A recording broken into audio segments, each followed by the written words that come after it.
Now, this is the first edition of the KhoodeelaarTV channel being broadcast from London, only on the internet, only online, not on the satellite or terrestrial platforms. It's an internet-based broadcast.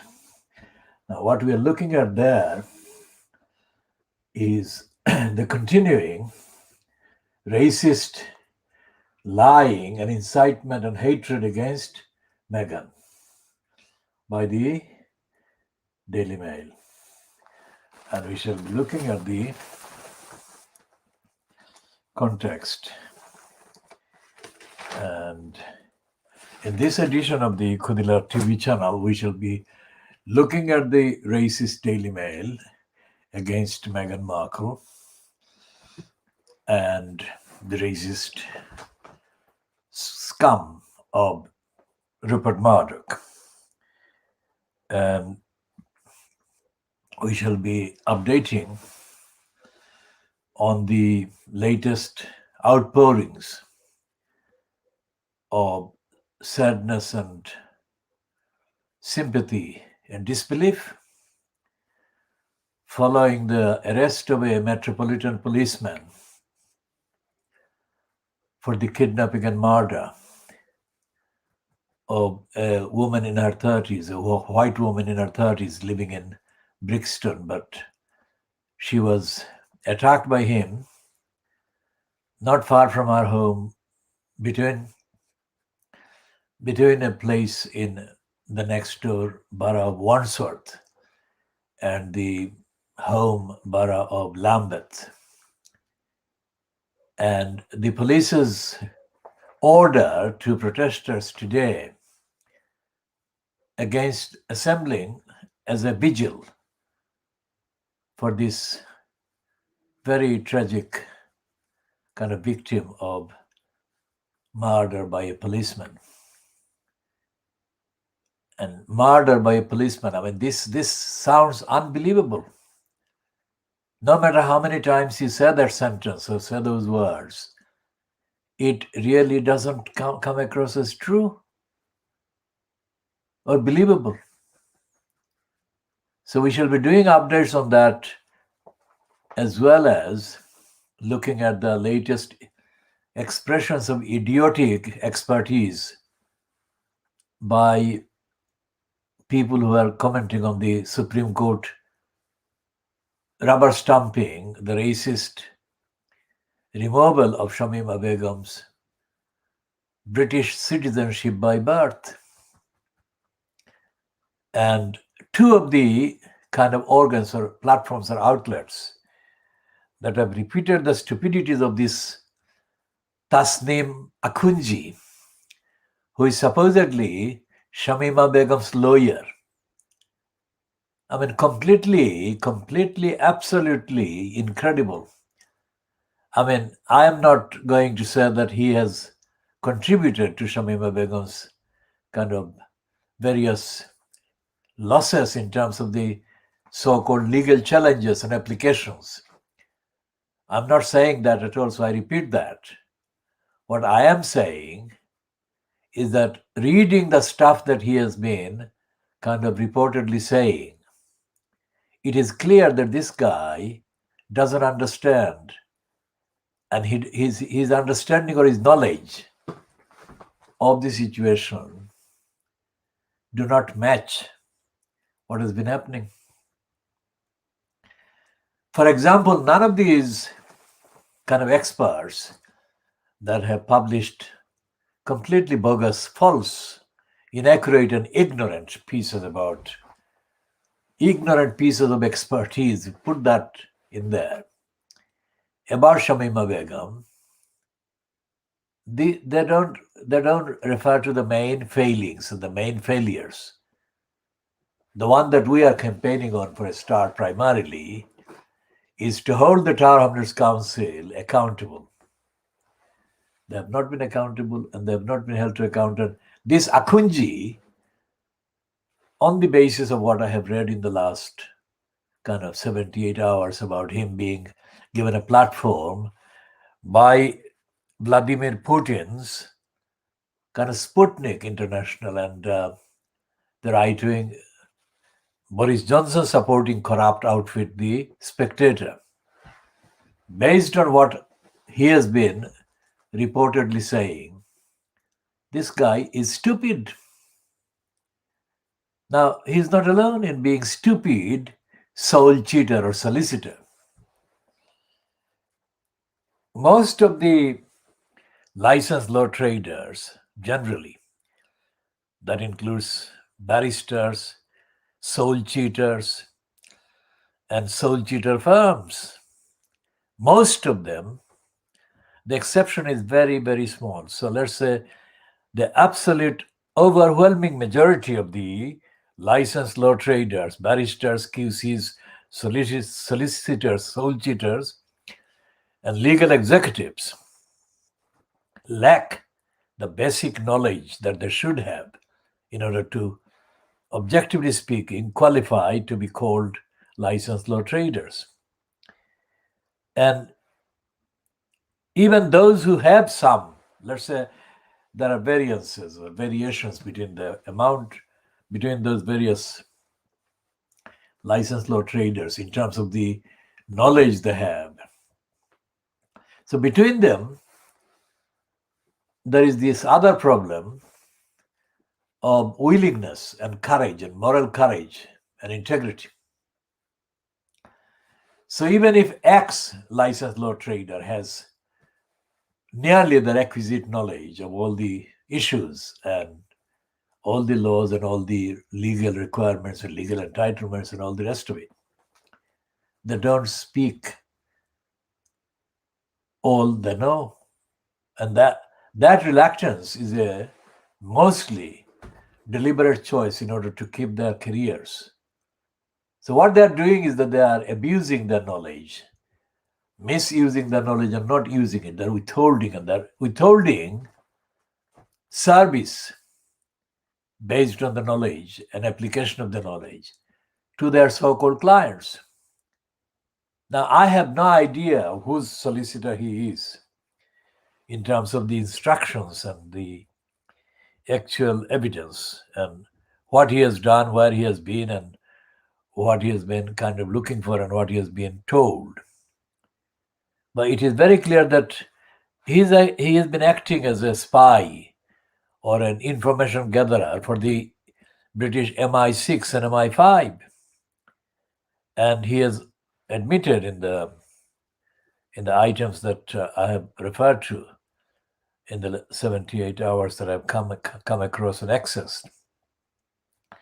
Now that is fine. I mean, if he has been feeding information to MI5 and MI6, the question is, what has he been filtering out and what has he been kind of telling them?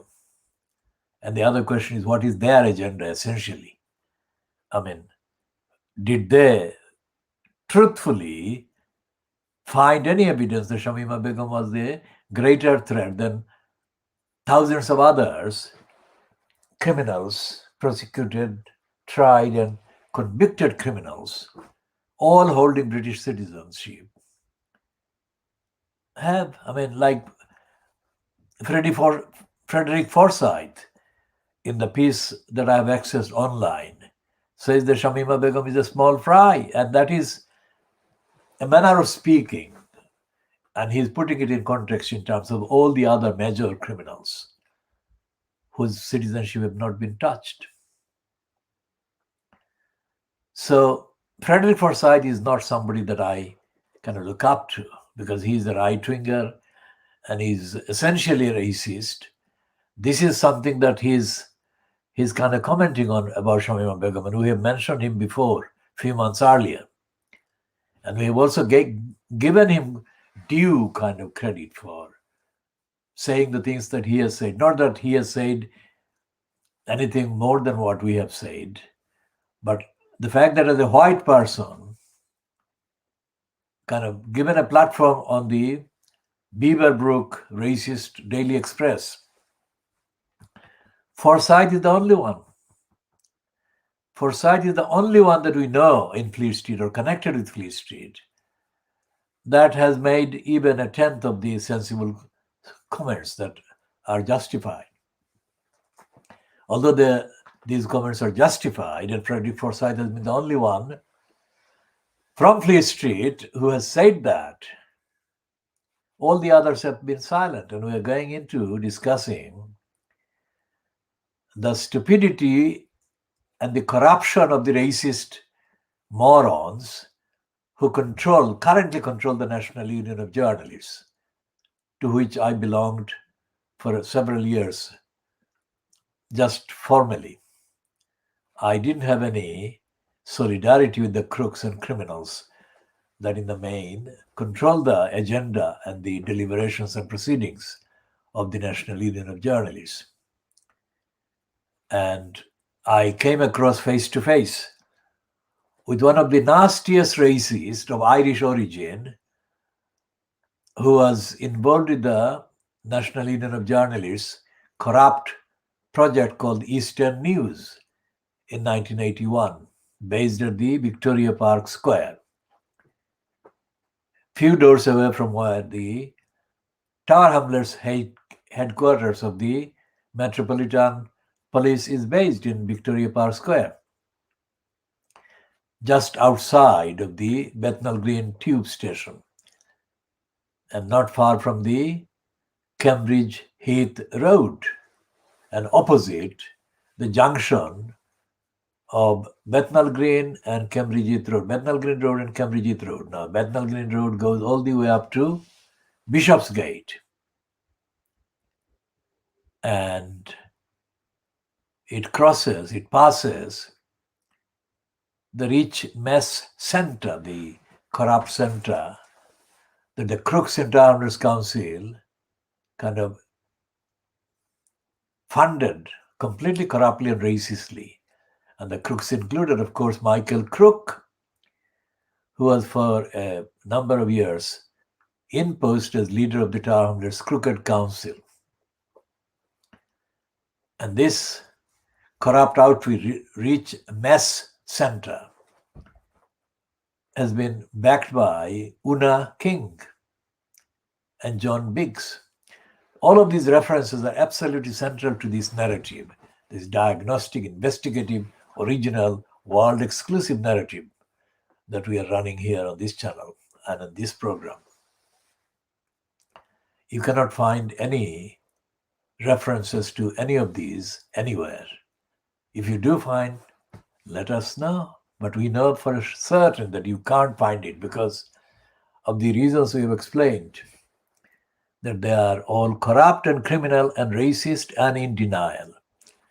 Now, Shamima Begum's main, if you like, points in terms of the entitlements to protection by the local council start from the time when she must have been, let's say, kind of prepared somehow, whoever prepared her, whether it was singular or it was a plural, or whether she accidentally came across somebody, whoever it was, before she was actually taken through the whole kind of process, whatever she underwent, over how many years or months she did that.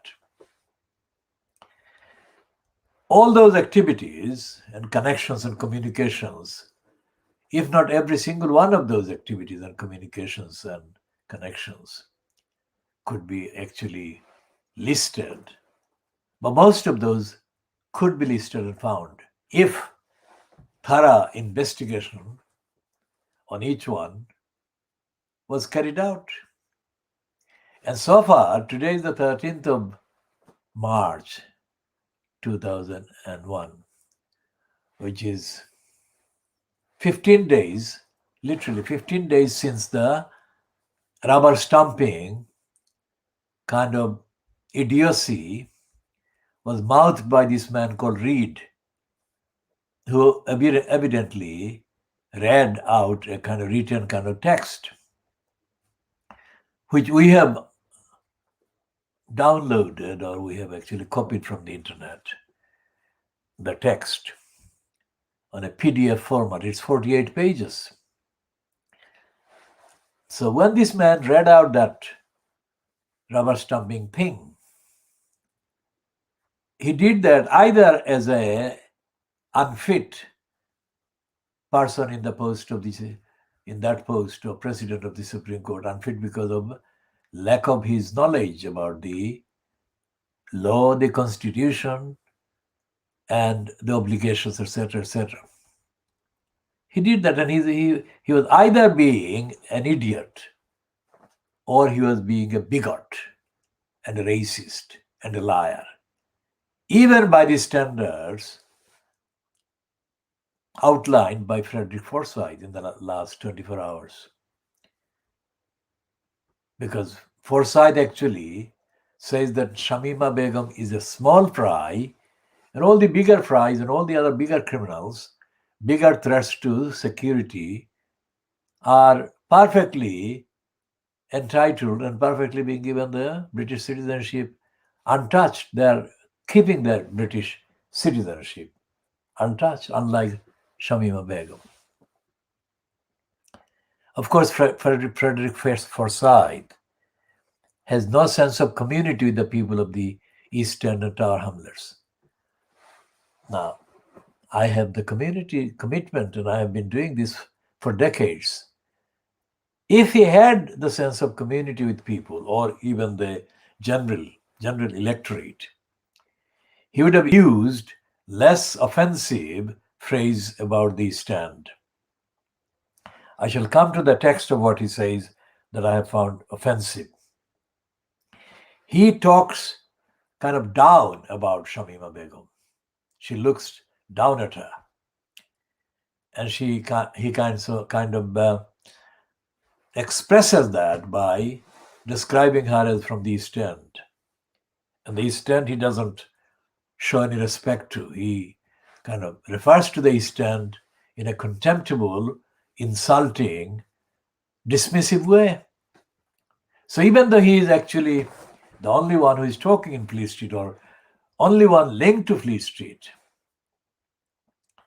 he is talking about Shamima Begum in the way that her rights have been violated and she has been kind of discriminated against.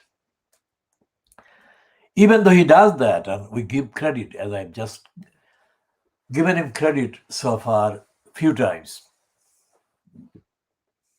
he then dilutes the impact of that recognition of Shamima Begum by dismissively referring to the East End of London and to her as well. I mean, the small fry should not be used about her. Not because in terms of the number of incidents, etc., it could not be justified because she hasn't done anything compared to the many crimes that the others have committed. So that is a possible kind of use of the small, the word small. But in context, Frederick Forsyth has kind of failed to respect her as a human being, equally respect her as a human being. Let's contrast that with the treatment that all the media correctly, showing and respect are showing to Sarah Everard, the victim of the policeman murdering her in South London in the last few days, last week. Nobody is referring to Sarah Everard as being foolish or unwise. Nobody that I can credit. Nobody is saying that she was foolish or unwise or whatever, because she was reported last seen alive within the hours of leaving her friend's house in Wandsworth Borough at or around 9 or 9:30 on Tuesday. I think that is the mention that has been mentioned many times, but I can check and we shall be correcting any inaccuracies in that if we have mentioned Tuesday wrongly. And it is correct and right that Sarah Everard should be referred to respectfully and with solidarity, etc., etc. her personality, in other words, should not be subjected to any insulting opinion by anyone commenting about what has happened to her.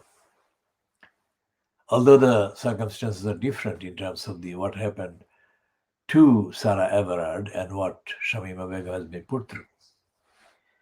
The essential line that I'm kind of outlining is that these are two women, young women, and both of them have been subjects of brutality, cruelty, and all the rest of it. And Shamima Begum has been enduring as a human being too many tragedies and too many episodes of deeply, deeply traumatizing episodes, losing all three of our children one after the other. It cannot be kind of experienced by another person who hasn't gone through the same or similar sequences, similar events of losing their infants, all of them. And when she has been herself, most of the time she has been, she has been made pregnant while she was a child herself. Now this is indescribable human traumatizing kind of events and experience. And nobody, as far as I can work out from a distance, nobody appears to have kind of prepared her for any of this. Remember what I'm saying. Now this child was made pregnant 3 times. All of that time she must have been a child. So whoever made her pregnant should be treated or kind of held to account for that. Simple as that. What right did any person have to make this child pregnant at that age and in that condition? And no one in their kind of ordinary kind of mind would encourage anyone to go to a place like she did go to. There was no sense in going there at all. There was no safety, no security, no freedom, no. A child, who would put her there? That itself, the going there itself was the worst kind of possible punishment that anyone could be given. Now, who decided that Shamima Begum should be allowed to go there? So the question is, Tower Hamlets Council was the one that should have monitored what this child and the other two are going through. And the council didn't do that. And this fact, I haven't seen any substantial reference to all these failures by Tower Hamlets Council at that early stage, if you like, or the earlier stages before it was reported in February 2015 that she and the 2 other friends were filmed crossing into Syria or crossing through a Turkish airport into Syria, or on their way, or they were filmed en route as being on their way to a destination, Syria. So immediately after that news became public, accessible, any rational, responsible, law-abiding, dutiful local council would have sprung to action. Did Tower Hamlets Council spring to action in February 2015? I've been asking this for days now, but I'm asking again, and I shall be asking it until they deliver the answer. And what state of life were the elected councillors in when the news broke? Were they dead already? or were they dying? Were they in hospital? Was any of those councillors in a coma, intensive care unit?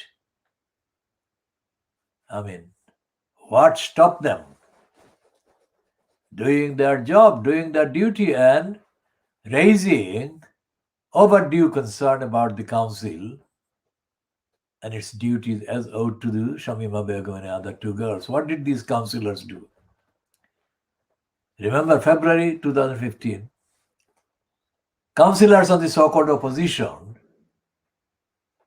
belonged to the Labour Party, or they carried the cards of the Labour Party. And the councillors on the other side, so-called in power, were fronted by, let's say, Lutfur Rahman's deputy, Ohid Ahmad. What did Ohid Ahmad do, the man who was doing walkabouts every now and then, accompanied by police, and was generally referred to as the so-called cabinet component in Lutfur's bogus cabinet, carrying the so-called brief of community safety. What Community Safety Act did Ohid Ahmad actually carry out to safeguard the safety of Shamima Begum and the other two girls? If Ohid Ahmad was suffering from the delusion that doing his duty would violate his human rights, because that is the line that Robert Neil, MP and licensed law trader, mentioned in his presentation on a debate that he had initiated about the role of local councils monitoring officers sometime in January 2013. Now, I'm not looking at any script, I'm just speaking from memory. If there is any inadvertent kind of wrong reference to a date or event, then do let me know. But I check the broadcast regularly anyway. So if there is any inadvertent, unintended, inaccurate citation, then I shall deal with it. But the substance of what I'm saying is that Robert Neil initiated a kind of short debate in the House of Commons. It didn't take place in the main House of Parliament building. It took place in the smaller one next door nearby. But whatever the length of the time and whatever the number of people, MPs who took part in that, in relation to Shamima Begum being denied her the duty that the council owed to her, and that was January 2013, was very much the time when Shamima Begum and the two other friends must have been very busy in whatever communications they were kind of involved in, but they were very busy. And that should have been the time when the then monitoring officer in Tower Hamlets, the proven liar and racist and a criminal, Isabel Freeman. Isabel Freeman had been kind of effectively sacked by Slough Borough Council before she got appointed in Tower Hamlets Council as the monitoring officer, the head of legal, whatever. And Isabella Freeman lost her job and became untenable in that post because she was caught lying and faking and racistly harassing and targeting for harassment at least one of the Asian employees of Slough Council at the time. Now, Bob Neal didn't say anything about that when he condemned her behavior in falsely and ridiculously and embarrassingly saying as justification the likelihood that, or the certain possibility, that if Lutfur Rahman spoke or answered questions at the Townless Council meeting, then that would be in breach of Lutfur Rahman's human rights.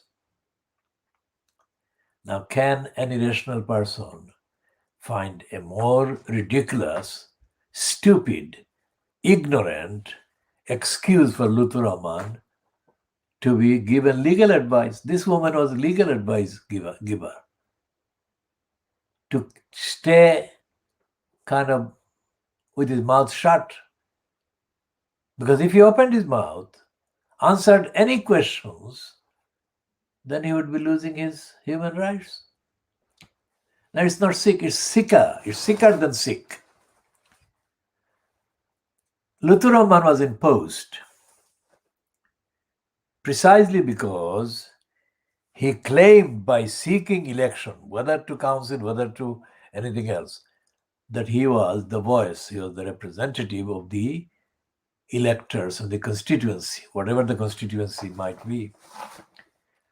So the first duty of representation is for elected persons speaking on behalf of their electors at the platform that is available, made available to them by the organization they have been elected to. So such an outrageous claim by Isabella Freeman went unchallenged, really unchallenged in the council. Although Bob Neal made a big deal of that, the actual councillors, the Labour Party ones, even the kind of racist Peter Goulds failed to make any real, substantial kind of diagnostic democratic exhibition of it at the expense of both the legal advisor and the monitoring officer herself, and also of Lutfur Rahman. That happened before January 2013, so it was an incident that happened, let's say, between October 2010 and January 2013. My experience and evidence based on my experience of contacts with Isabella Freeman is very, very extensive. Uniquely very expensive, because that is what illustrates the point of intensity, the point about the intense, unique investigative engagement that I have been kind of making with these crooks and liars and lawbreakers and criminals and the deniers of their duties. I never knew about Shamima Begum until the news told me in February 2015 of her and her two friends going to Turkey. But ever since I became aware of that particular kind of route that these girls took, I began raising questions about what the Tower Hamlets Council did. Now that has been now for 6 calendar years, isn't it? 5, 6, 7, 8, 9, 10, 11. It's 7 calendar years, isn't it? So if it is 7 or even 6 calendar years or 6 years, 6 years is a very long time for all the elected incumbents in the elected posts to have been able to look at the details, everything about the council's duties and the consequences that Shamima Begum and her two friends have been suffering at various stages. So shouldn't that be raised as a serious question by Tower Hamlets councillors? To my knowledge, they haven't. But if they have, and I haven't noticed this, then they're most welcome to point this out to me. Don't say that I didn't mention something that happened, because I have no intention of ignoring something that did happen. So back to Akhundji. Tasneem Akhundji has not published most of the stuff that he told the UK Secret Services, and we can understand some of those items and the contents might be too sensitive and too risky to be made public in the public domain. That we understand. And objectively tested, we support that if all of that was done without capitulating to racism, anti-Muslim hatred and agenda, etc., etc. Having said that, he was not prevented in the ordinary sense of prevent. He was not prevented by anybody in his communications to the Sputnik International, owned and controlled by Vladimir Putin and his regime. Now, let's put one thing very clear on this spot. All the propaganda indulged in by the British kind of state and establishment, pretending to be against Russia and Russian imperialistic tactics and all the other things, all of those are bogus. And I'll tell you why. Because when it comes to the real kind of line and narrative, almost on everything to do with Muslims, everything to do with racism, and everything to do with Brexit, Vladimir Putin fronts a regime that supports all the wrong things every time. Because, for example, Russia has, of course, been notoriously dominant in the coverage or as featuring in reports and claims about interferer, third country in Brexit. So Vladimir Putin has been a supporter of Brexit. Not only that, there have been many allegations, most of which have not been resolved yet, and claims and counterclaims about most of which have not been finished yet, not even properly aired in a properly constituted court. And now that is with the quotation marks. There is no properly constituted court, but you know what I'm meaning. Courts that sit, etc., etc. But when I say that they are part of a corrupt bureaucracy, judicial bureaucracy, I mean their intent, their racism, their bias. I don't deny their physical presence. So don't confuse those two. And what Vladimir Putin's Sputnik International has done, it has allowed the Boris Johnson fronted Spectator to effectively use its, that is Sputnik's own contracts with Mohammed Tasneem Akhundji. So based on what Akhundji has reportedly said to this kind of organ, Akhundji is not fit for purpose because he doesn't have the knowledge and he doesn't have the interpretation, he doesn't have the dynamics, he doesn't have the contextual perspective, and he doesn't have the historical reference. And without all of those, he could not have argued Shamima Begum's case, even on a scale of 100, even 10% of that, or 1/10 of the necessary, needed, and justified kind of competence and referencing and references to the truth of the situation and circumstances. And in none of these kind of published expertise of his idiocy, Akhundji has not said one single word. And I repeat, Akhundji hasn't said one single word about the obligations under the international treaties. He has not said that. Now, we have been saying it. We have been referring to the UK's international obligations, international treaties for months on this channel, but we've been doing it, in our social media posts and blogs and statements and so on for years. We shall come back to Shamima Begum and Akunji and others' failures and betrayals of her duty, her claims. And we now go back to what the Fleet Street is doing today. Now, when they say that uncovering the truth, they're not saying that they're telling the truth on behalf of Meghan and Harry. What they're saying is that everything that Meghan and Harry have actually said in their interview with Oprah Winfrey is, as Piers Morgan said, a lie. And that's the suggestion. And the pretension is that the Daily Mail is a teller of the truth and Meghan and Harry are teller of lies. That's what they're saying there. Now, quite apart from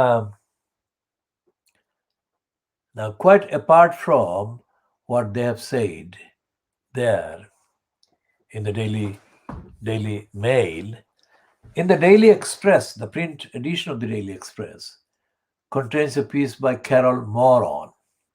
Now, of course, Piers Moron is not his actual published name, but that name lends itself to being edited appropriately in context. And Carol Moron is like that. She's literally a moron. And I have had to suffer having to watch her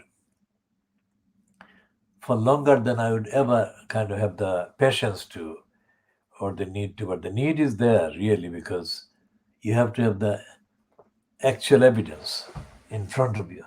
And what Carol Moron is doing today, let's look at the Beaverbrook legacy of poisonous lies, racist lies.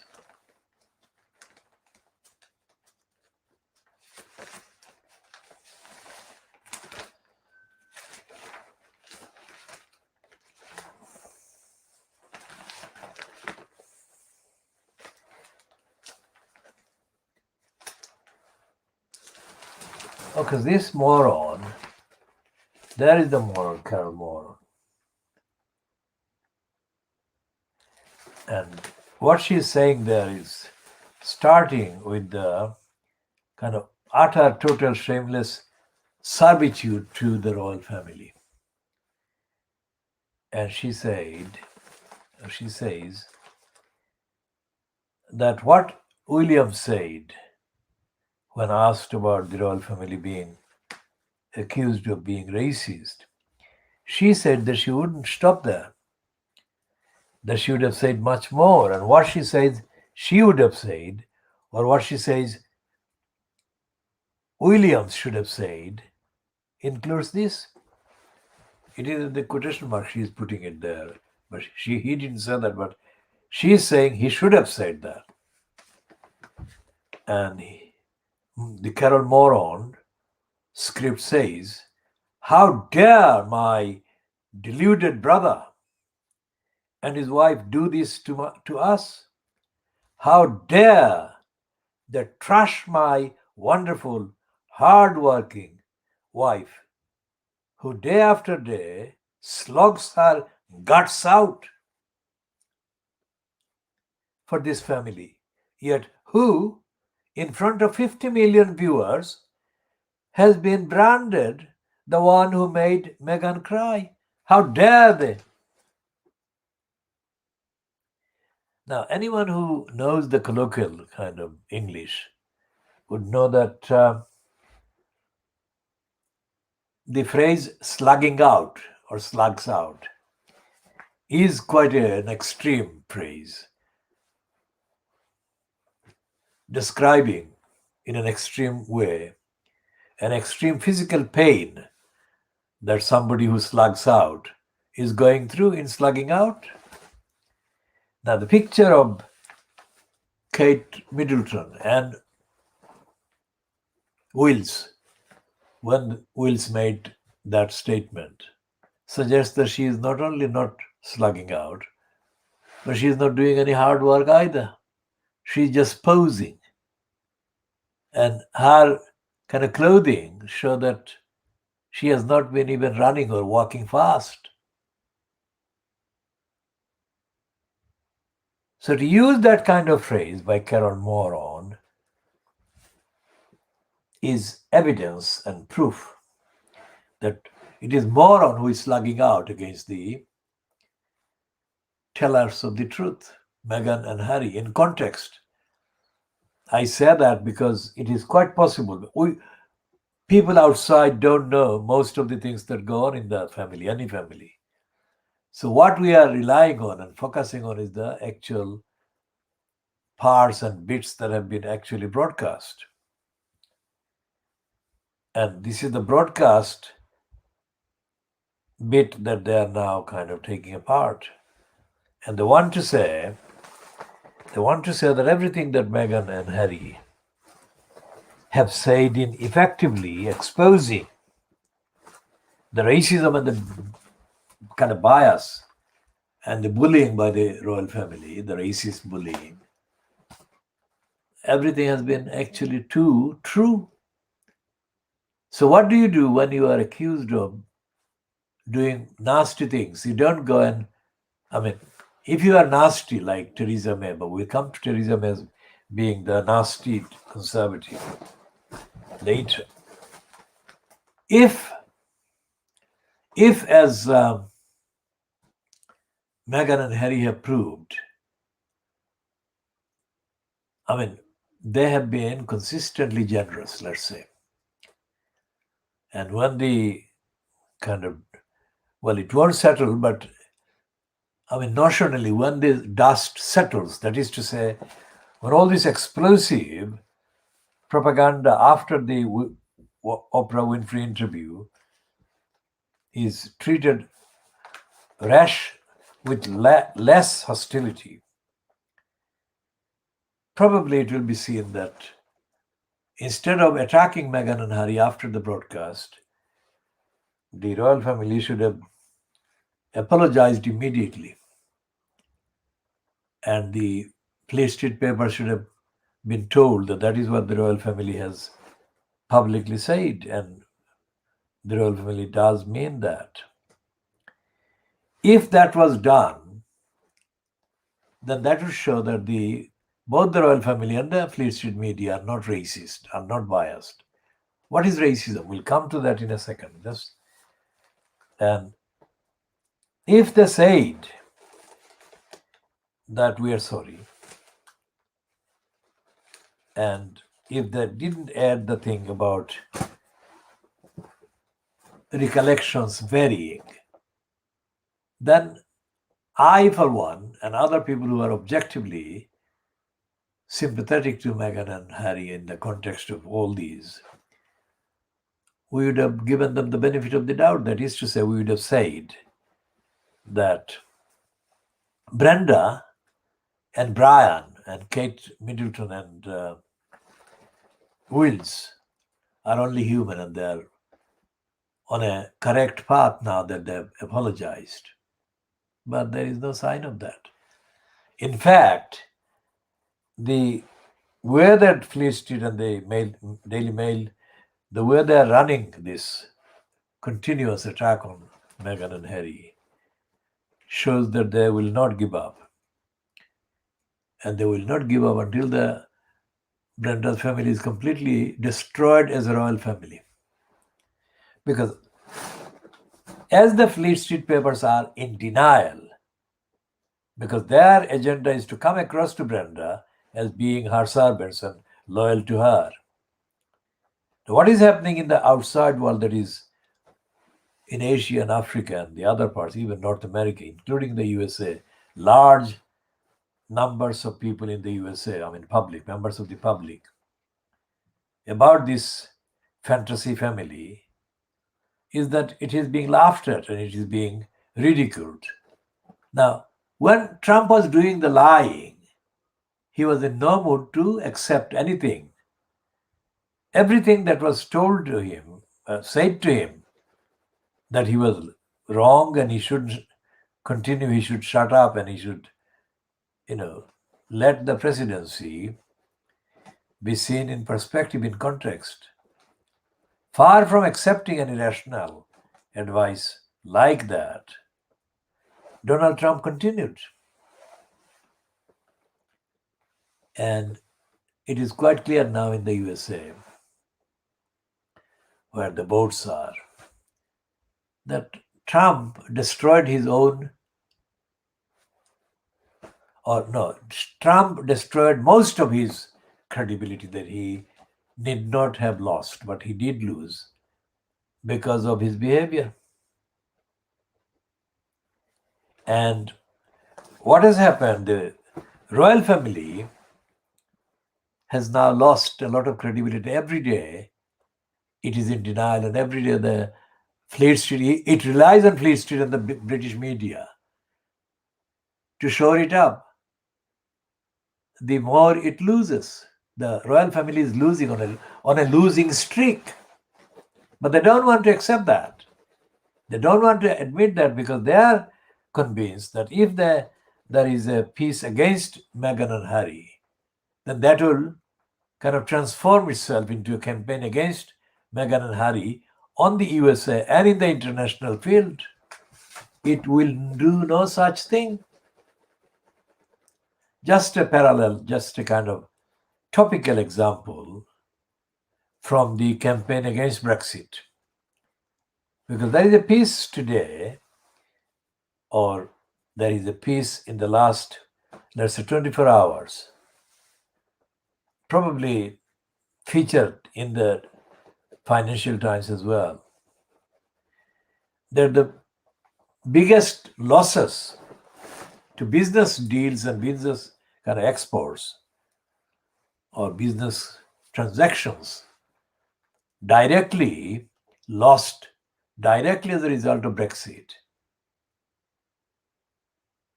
has been suffered by Britain, and the destination of that kind of transactions, EU countries, they have not lost anything in that equation of UK losing 40%. Now this is very serious stuff. So we have Meghan Markle being trashed by the Daily Mail, the Brexit losses being hidden by the Daily Mail, which is attacking any anti-Brexiteer, and that attack is being disguised by either a program or on dealing with COVID-19 or something like that. The main kind of male person, the hereditary descendant, is of course Wills. But if anything he said on that occasion, where Carol Moron is now saying he should have said different things and he should have been more racist and more arrogant, the fact that he said what he said is bad enough. Now, Carol Moron is doing the same thing as Boris Johnson's father and his sister Rachel said after Johnson kind of mocked and ridiculed and condemned Muslim women in hijab or burqa. I'm not going to repeat the insults online or anywhere, except when strictly necessary for legal action.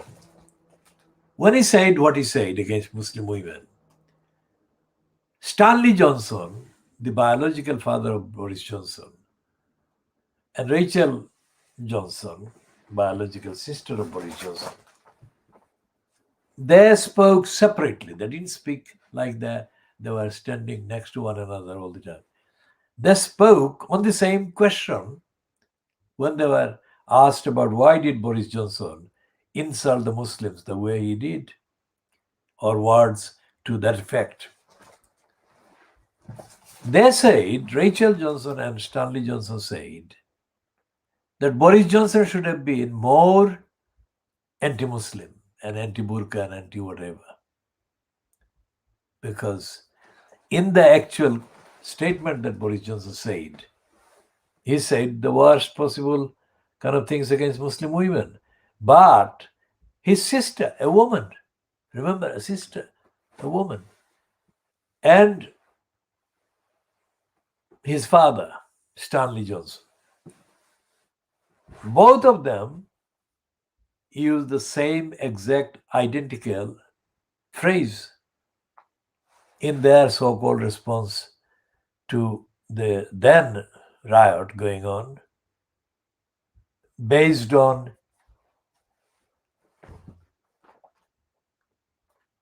the role and the relationship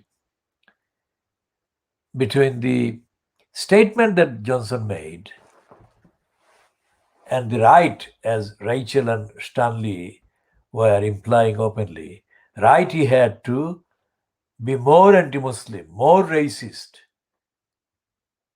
and more anti the legal obligations that remain in kind of place, and actually oblige the prime minister of the day to comply with all the legal requirements internationally, and also the legal requirements that come to apply to his behavior and attitude. When the burqa is worn by the Muslim women, and the condemnation was that they looked. The condemnation was nothing to do with the aesthetics. Condemnation didn't take into account the right, and the condemnation didn't say that they didn't themselves commit any crimes and were unlikely to commit any crimes because of the fact that they were wearing the burqa and the hijab, whatever. So Boris Johnson said as bad as those things, but what Stanley and Rachel Johnson said, that he hadn't gone far enough. And it was through them, these two sisters or two brothers, whatever, because any woman who really supports a man insulting any other woman, I mean, what role is that woman supporting a man attacking a woman? What role can that woman be assigned to? And that has been going on. Rachel, being a woman, was saying that Boris Johnson had not attacked Muslim women enough or sufficiently strongly. Think about that.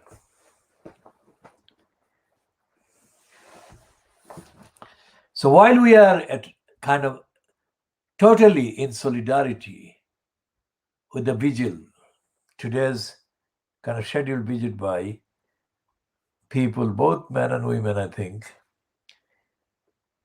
against violence against women, and linking that vigil and demonstration with the absolutely unacceptable and absolutely criminal thing that has been done to Sarah Everard and her family, loved ones, whoever she has left behind. We fully support all action in support of women getting no hassle and being free to walk about, move about, go about their lives absolutely without violence, any violence, threat, intimidation, whatsoever. Now, isn't it ironic? It's not ironic, but the irony applies in the narrative, in the commentary, in the questioning. The Metropolitan Police, London Metropolitan Police, is headed by a woman,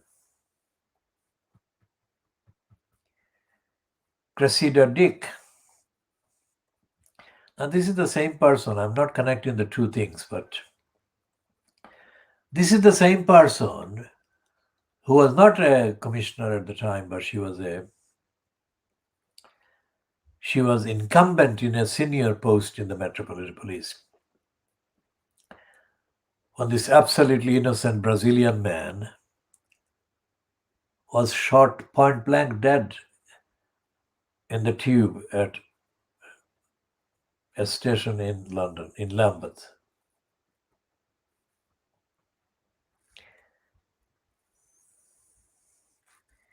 And she has not been kind of held to account for that, because she was the one, it has been reported, who was the actual head of the line of command for the behavior of those Metropolitan policemen who shot this Brazilian dead. And according to sources at the time, he thought that this victim of the Metropolitan Police shooting, this victim looked like a Pakistani. That is like Will saying that thing, that we are definitely not a racist family.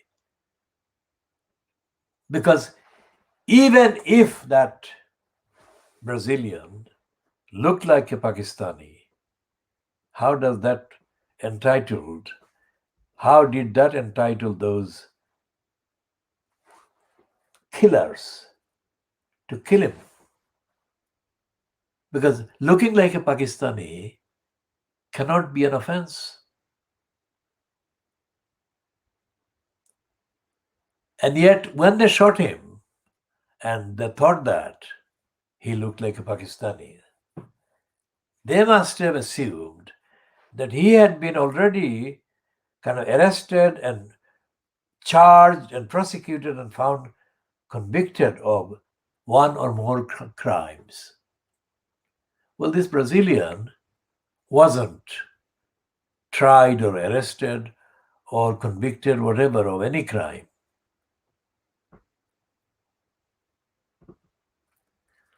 So we shall be continuing on that one and go back to the Daily Mail saying that Meghan and Harry have lied and the truth shall be out.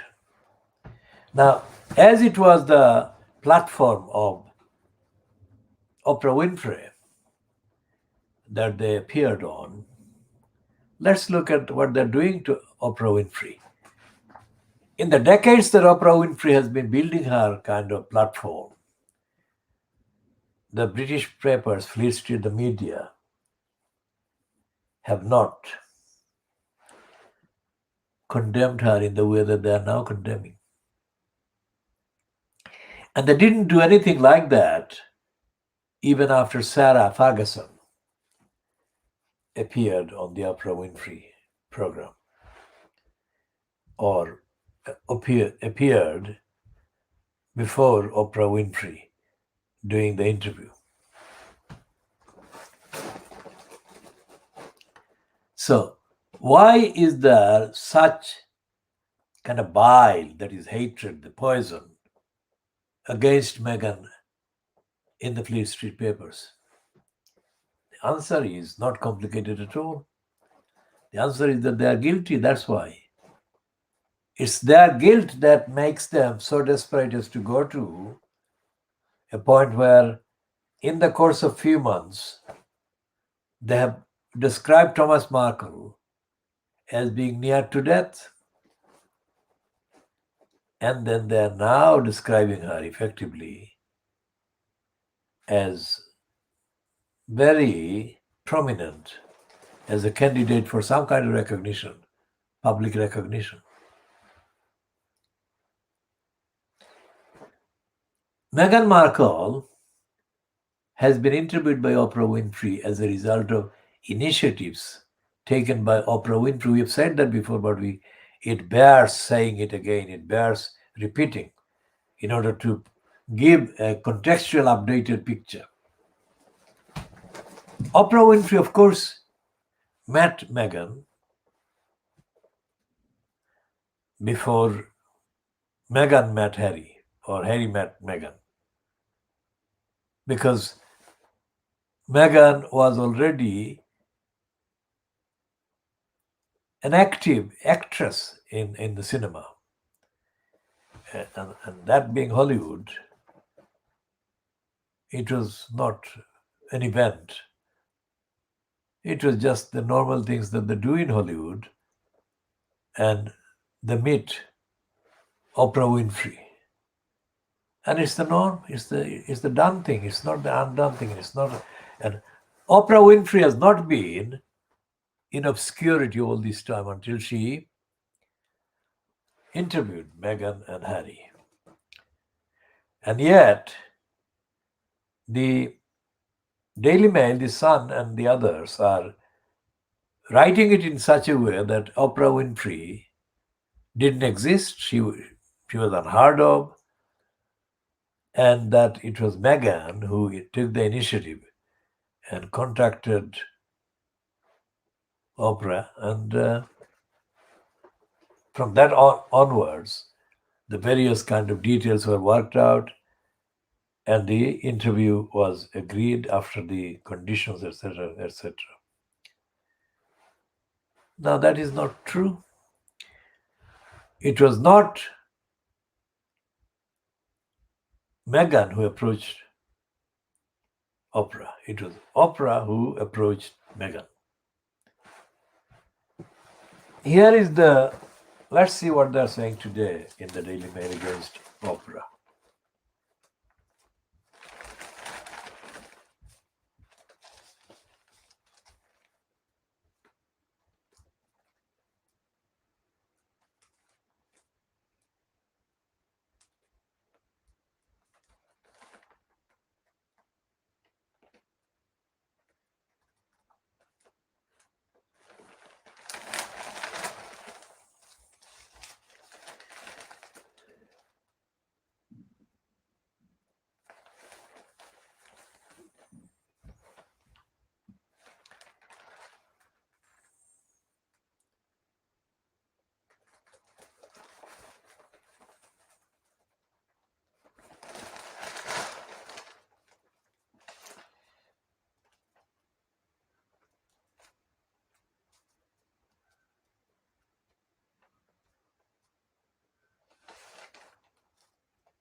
And the Daily Mail is not devoting 6 pages or 7 pages. It's devoting a lot more on attacking Meghan.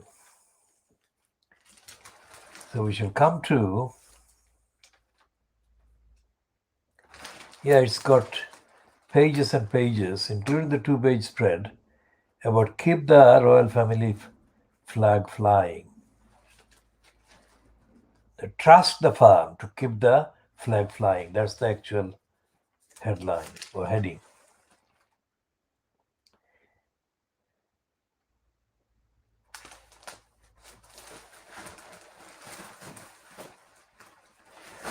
And before we go on examining that, let's do a slight kind of footnote.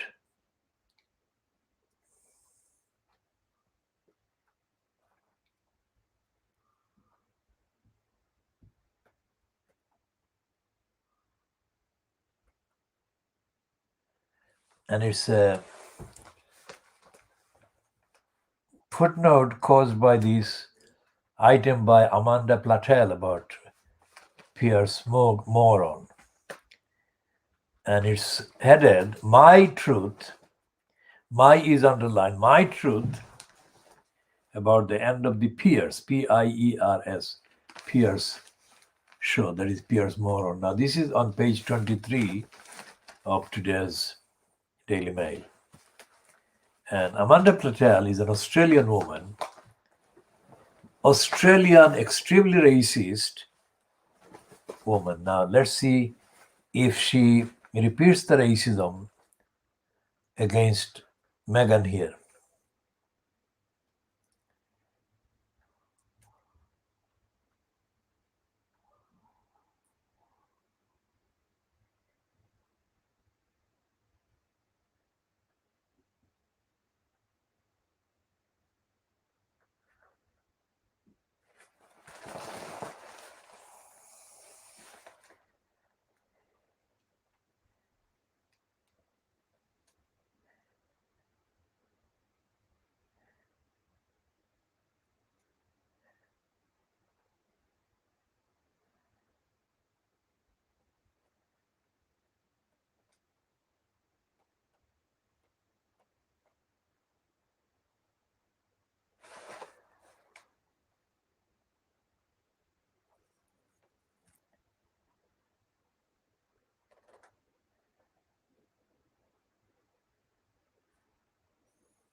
So this is a racist certifying another racist and saying he has behaved to her at the times when she needed support and help during her suffering various depression, etc., etc. And she uses the phrase, Piers Morgan was kindness itself to her. Now, that's not surprising, and that's not something exceptional, because she's a white woman. The point is that she's a white woman writing at a time for a white racist man who has been found out as a racist against Meghan. I mean, that is not spectacular. That is nothing to do with it.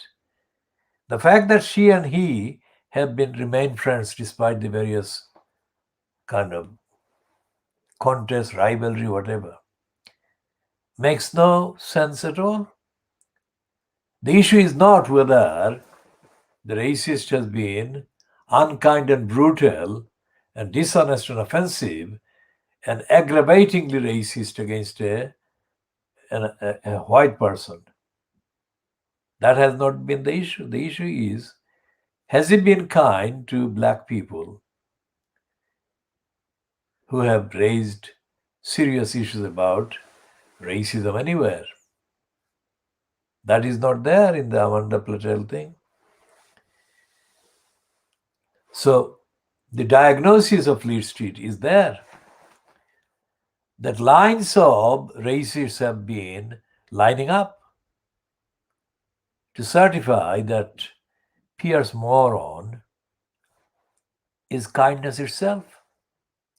So he would not hurt a fly, and he would never tell a lie, nor would he defend a racist or a racist family, nor would he target a black person who has had to endure traumatizing impact of depression, etc., and felt it wasn't worth living anymore. How dare Amanda Patel write this idiotic, racist, insensitive piece? Because Piers Morgan calling Meghan Markle a liar because she said that she suffered depression and she felt that she didn't think she was worth living, or life was worth living. That means that all the people, not only Meghan, but all the other people Only they know. Only those people who go through the experience know what they go through and what they feel and what depression feels like and what feeling like what Megan said she felt or feels.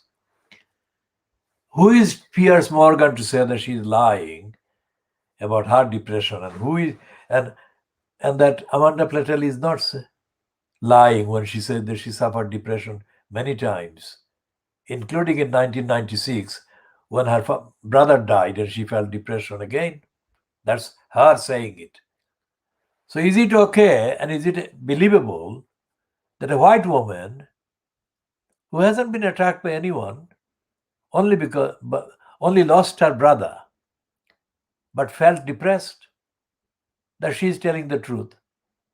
But Meghan Markle, who was targeted for years for vilification and bullying by Fleet Street at the orders of the racists in Buckingham Palace, and felt depressed, that she didn't feel depressed at all, even after being subjected to such horrible and horrifying kind of details and intensity of attacks. So that's your diagnosis of Fleet Street and what they're doing even now against Meghan Markle and Harry. And I've got a piece, Amanda Platel has got a piece. I mean, those who don't know her, I mean, most people wouldn't know her personally, but what I mean by know her is by reference to her continuing employment by the Mail Group, which has given her a Saturday kind of slot, a page. And this is the one that she is like the racist Katie Hopkins. Now, the Katie Hopkins racism is expressed in uglier way than Amanda Platel, but the narrative, the view of the world is the same. And here is today's attack by her on Meghan. Despite the Queen's post-Oprah Winfrey edict that the royal family would not speak out about Harry and Meghan's accusations of racism and neglect, Prince William could not contain himself on Thursday. "We are very much not a racist family," he declared, and revealed he had not spoken to his brother since the incendiary interview. Harry believes that time will heal the rift between him and Williams. But after the way he and Meghan trashed his brother's wife, I would humbly suggest that hell will freeze over before William takes him back into the fold. How dare she? In the main attack on Meghan and Harry, she says that in 1996, when her brother died, she felt depressed and she was helped by Piers Morgan, who came across as kindness itself.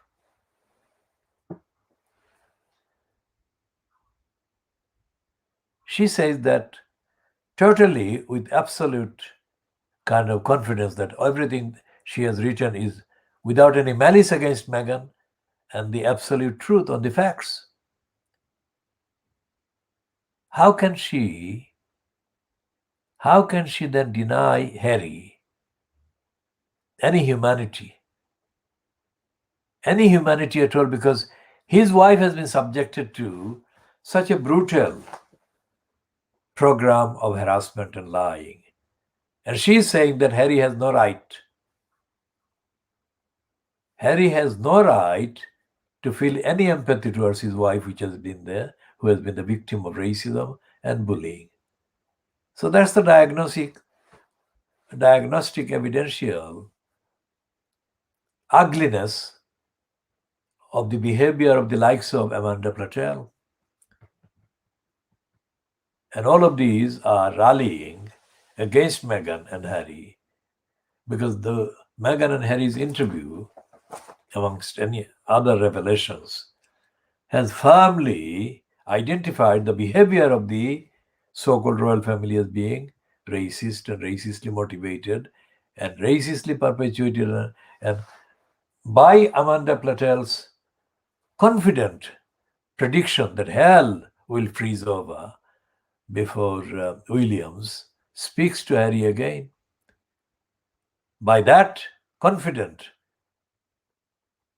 servile piece by Amanda Platel, it is clear that the racist harassment and bullying and smearing and defaming of Harry and Meghan continues, as the Fleet Street serviles are now showing by their persistent, poisonous, additional, aggravating attack against Meghan and Harry. And the Daily Mail's 6-page or 7 pages, including the interview that says that the truth about Meghan and Harry, suggests that they are saying that Pierce Moron didn't go far enough when he said that he didn't believe Meghan.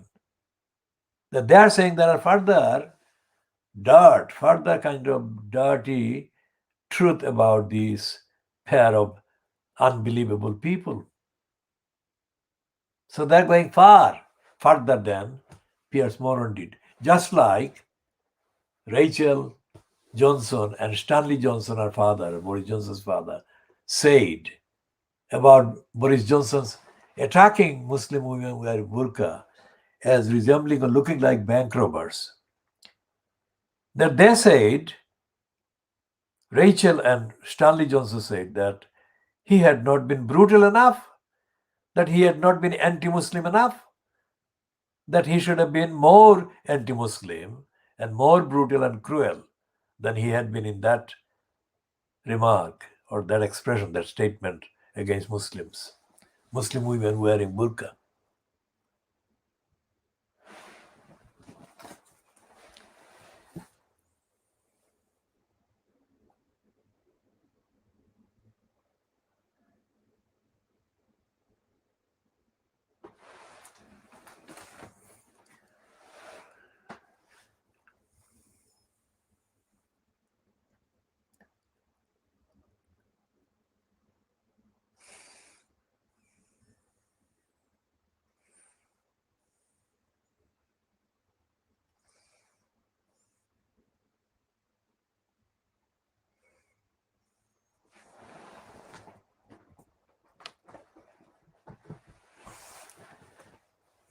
So we have discussed some of the Fleet Street papers today against Meghan Markle. And we have discussed some of the failures and some of the evidence of neglect by the so-called Shamima Begum lawyer, Tasneem Akunji. And we have pointed out that Akunji comes across as not fit for purpose. And we have cited as the key example, not all of the kind of instances, but one example of his being ignorant and ill-briefed and so on, because of the fact that in the reports that have been published by the 2 outlets in the last kind of 78 hours, based on the Sputnik International transcript of the so-called interview by Sputnik with him, that Tasneem Akunji, whoever instructed him, so-called, was ill-instructed and incompletely, inadequately instructed.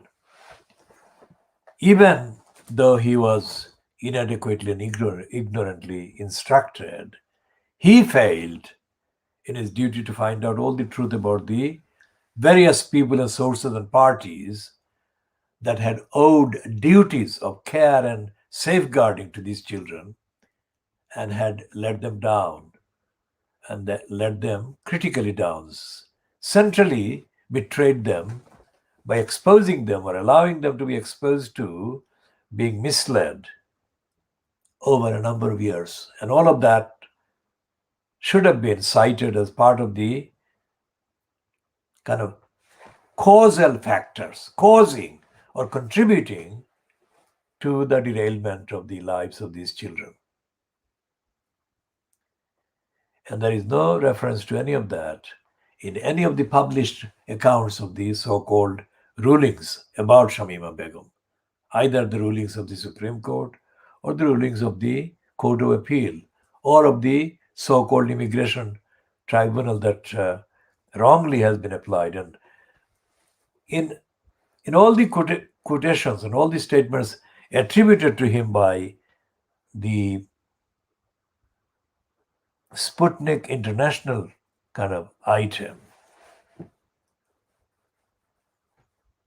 there is no mention of any role or duty by the Townless Council, let alone duties by anyone else. And what our campaign is saying emphatically, clearly, is that Townless Council owed very high level of duty to safeguard these children, safeguard these 3 girls and others we have listed before. And anyone who wants to check what we have listed can check by looking at the videos again. So these are the 2 items, 2 women. There are 2 other women we are going to discuss. One is, of course, the tragic victim of this murderous Metropolitan Policeman cousins and the failure by the police to protect this woman, Sarah Everard. She had every right to walk home at 9 o'clock or 9:30 or whatever time, and she had not done anything wrong, and she had not harmed anybody, she had not questioned anybody, she had not challenged anybody, and she should have been protected and safely free to go home, get home, reach home. As a human note, this is something that every time somebody like that is murdered or somebody is murdered in that kind of situation, I mean, people's immediate response, overwhelming majority of the people responding immediately,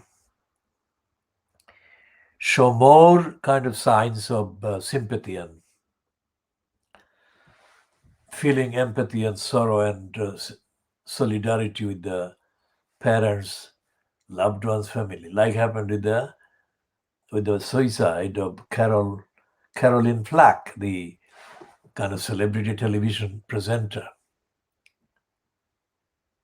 But after a while, these feelings disappear, or if not disappear, they don't stay actively in the public domain. And what I am saying there is that although there is a number of items in today's paper saying that the Metropolitan Police, which employed this criminal, has also issued orders against the people preparing to show vigil, solidarity with the victim, and also making the demand that the streets must be safe for women. I mean, it is worth asking the question, what do the Metropolitan Police base that warning on? Do they think that these women, and mainly women, doing the vigil will kind of threaten somebody or make society unsafe? I mean, what is the actual evidence? Why shouldn't the vigil persons be free to do the vigil? Because they're not planning anything illegal or criminal or intimidating or threatening. So why have they been told not to go there and stay at home? That's a question.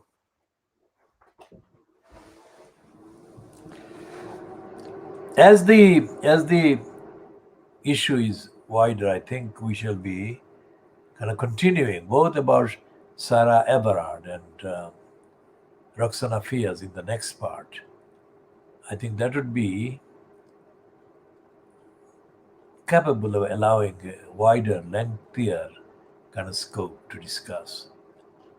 So we are going to stop this part at just after 10:30 GMT on Saturday, 13th of March.